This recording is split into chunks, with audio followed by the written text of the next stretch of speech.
All right, good morning, all. Gary Ryan here with another Fed League Flash, and we're going to do something a little different today. Um, we're going to ignore half the board. I'm going to do a real short video today for two reasons. One is, as I was planning this out, I realized,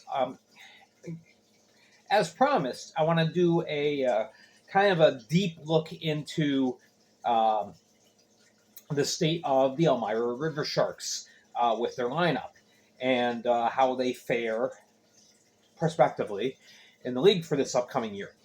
But I don't want to short that. I realize there's quite a bit to look at, and so I'm going to hold that part off until tomorrow. Um, not to compress it too badly. But also, today is a bit of a vacation day for my family and I. So before we hit the road, um, just gonna do a quick video here. So we're just gonna look at some transactions that haven't really gotten to and addressed. Just some a little bit more about who's who and what they're all about. All right, so over the last 24, 36 hours, we've had a few signings, different players. Motor City Rockers have brought back a defenseman, Zach Huggins, who had a couple of games with the team last year early and also has a little bit of experience with Watertown. He has 7 games of Fed experience. And remember what I said in earlier videos is that defensemen are going to be at a premium this year. So Motor City has signed Zach, bringing him in, and best of luck to him as he prepares for his upcoming season with the Rockers. So somebody drank my coffee. Oh well. Okay. Watertown has re-signed Zach Horn, who played the latter half of the year with the club. Now, remember, Watertown had a lot of problems with scoring last year, but Zach got some really good experience. It was his first pro experience, and in 25 games played last year, he had 4 goals and 10 points. Um, but played. He was a very steady performer, and steady is good with a franchise. So, Watertown has re-signed Zach, and we will see what he does this next year. I think he'll improve on those totals from last. All right, a couple of more signings for the Withville Who's It's, only team that doesn't have a name. Okay, forward Max Sazanovitz has signed with the club. Sazanovitz has played the last 4 years in Belarus with the Belarusian league, and put up some decent numbers. 45 games played the last 2 years, and he's got 13 goals, and 15 assists. So he seems to be kind of like one of these secondary scorers or support scoring type of players. Although you never know.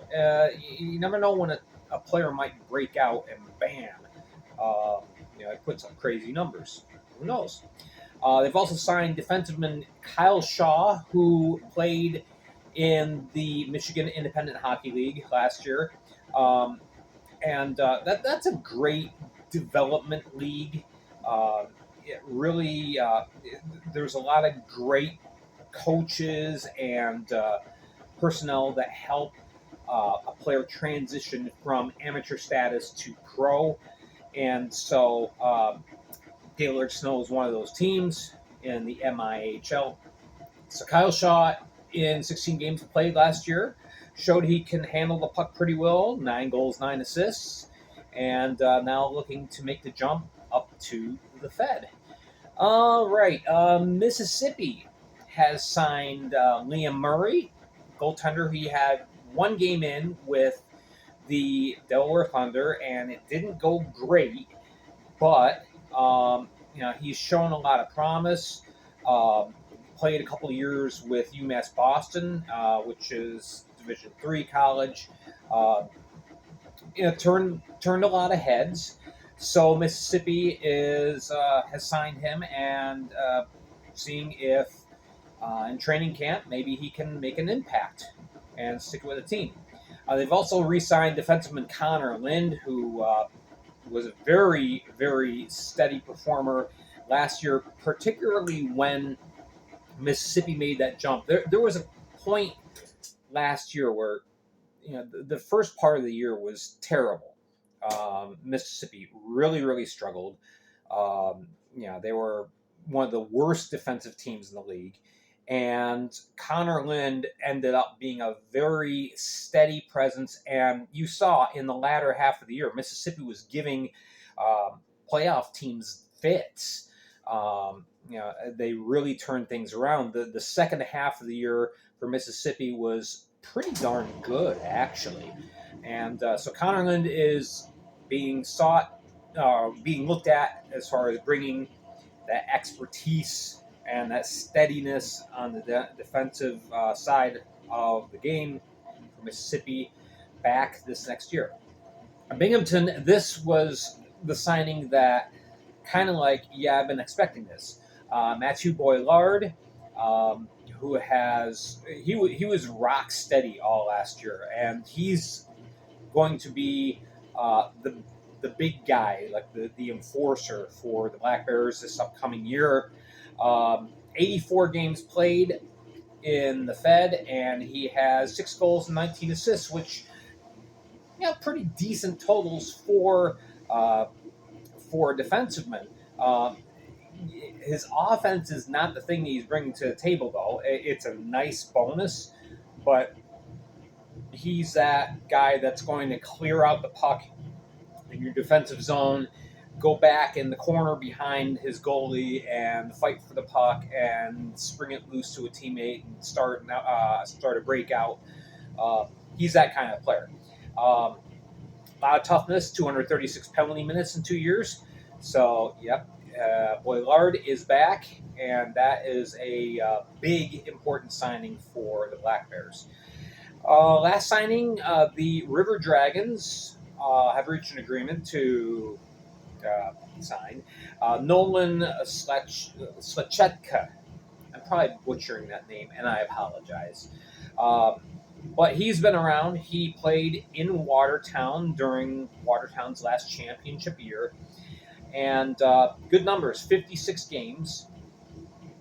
Not huge offensive numbers, 8 goals, 14 assists, but a plus 26. That's a big important number there. That plus minus is going to be a big number this next year.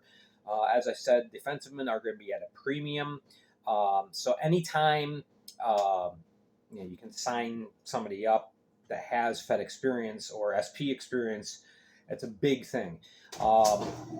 And that's going to be a huge boost for Watertown there. Of course, we had the naming of the Baton Rouge Zydeco. So it's unique. I don't hate it. It's just kind of weird.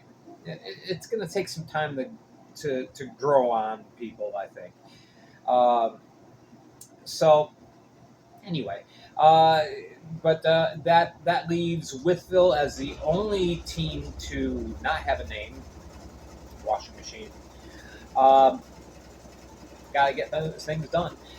Anyway, Wytheville supposedly could have a name reveal coming up this next week, from what I am hearing. I hope so, because I've been having a little fun with the Who's It's thing, but it's time. It's time that Wytheville gets themselves a name. Of course, they have their new head coach, Wojtek Zamlika, and so somebody with a lot of good Fed experience there. And of course, Carolina has their new head coach in Justin Messier, who worked the last 4 years with the Saginaw Spirit in the OHL. So anytime you can bring somebody in from Junior A, that's pretty cool. All right, so that's it. That's all I'm going to do today. Remember to hit like and subscribe. Tune in tomorrow. I will do a deep dig in with Elmira. Um, I think there's a lot to talk about with that. Here's a team that's kind of like the Phoenix. It's rising from the ashes in a lot of different ways. All right, so make sure to stay in tune with the Facebook page as news breaks. I'll try my best to put it up there. It's hard to do sometimes with my work schedule, but I endeavor to do my best. And then, of course, Thursday is always our Spotify podcast. All right, thank you so much for watching. Again, this is Gary Ryan from Fed League Flash. Have yourself a wonderful weekend. See you tomorrow.